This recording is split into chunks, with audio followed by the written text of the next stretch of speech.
Stereo static. Initiating startup sequence. Hey everybody, Peter Elfman, Producer's Vlog, date 232010.03. How you doing? I'm okay. I'm back. I'm late because I ran out of hard drive space. Yep. I found out because I started working on a collaboration with someone that I met on Oscar's Underdog Discord server. And when I went to receive their files, something was amiss. Apparently, my computer would only extract 6 files out of a couple of dozen. And that's when I realized, oh. And then when I went to shoot a video later that day, I couldn't because I didn't have the space. The last 6 videos I made, 32 gigs. Now I know. So it took me a while to solve that problem. The problem is now solved. Video production is now back in session. What's up? Alright, so quick update. The Cymatic contest has been over for about 2 weeks. I did not win. I did not expect to win. That wasn't why I was doing it. And frankly, the winning track rocks. The announcement was the 29th of September. They posted the winning track on the website. You can go find it if you want to. It was a dope track. Beat my ass to the ground. Maybe not to the ground, but it certainly was a better piece of music than what I wrote. Needless to say, congratulations to the winner. You did a great job. Alright, so what are we talking about today? I have a question for you. Feel free to answer at any time. Feel free to change your answer. Who's your audience? This is a question you should be asking yourself literally every time you start a production. Literally. There are two potential audiences that you're shooting for.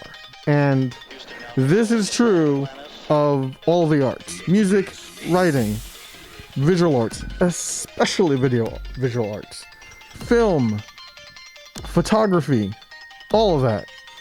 Either you're shooting for the general populace or you're aiming for your peers. And your peers are people who are doing the thing that you are doing at the time. If you are a music producer, then your peers are other producers, specifically in the genre you're messing around with, but more in general, musicians. And specifically musicians who like artistic endeavors as much as they like popular music. If you're shooting for the general populace, then you're trying to make money.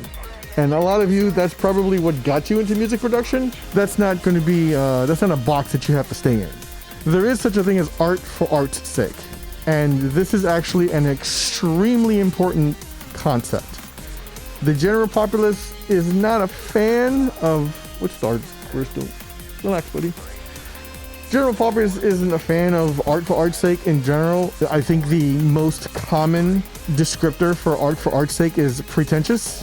Occasionally, an artist making something for the sake of art is pretentious or is being pretentious, but the real reason for making art for the sake of making art is experimentation.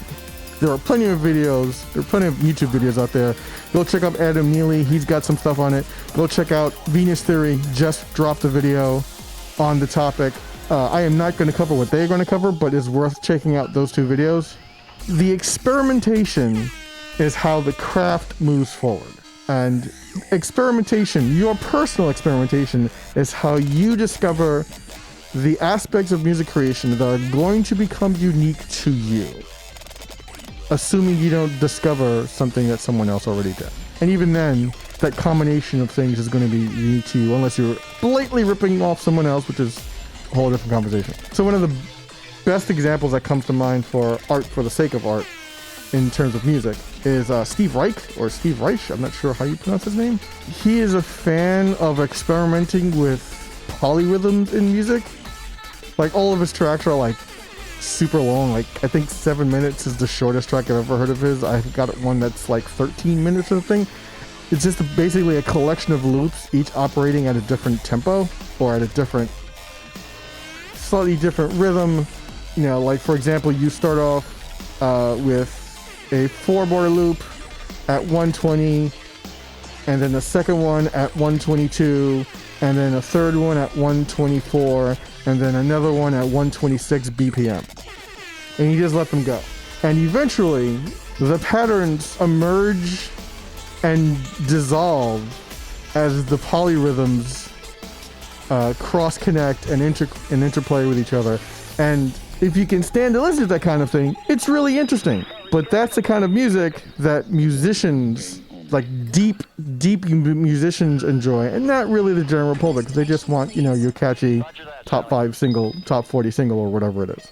There's experimentation there. A lot of ambient music kind of crosses into a little bit of art for art's sake and experimentation. And I encourage you to noodle around and experiment with different instruments, different concepts, different musical, you know, play around with music theory. Just play around, experiment. How many times am I going to say that word today? The nice thing for art's sake is there are plenty of people who have this idea that there are no actual rules to art.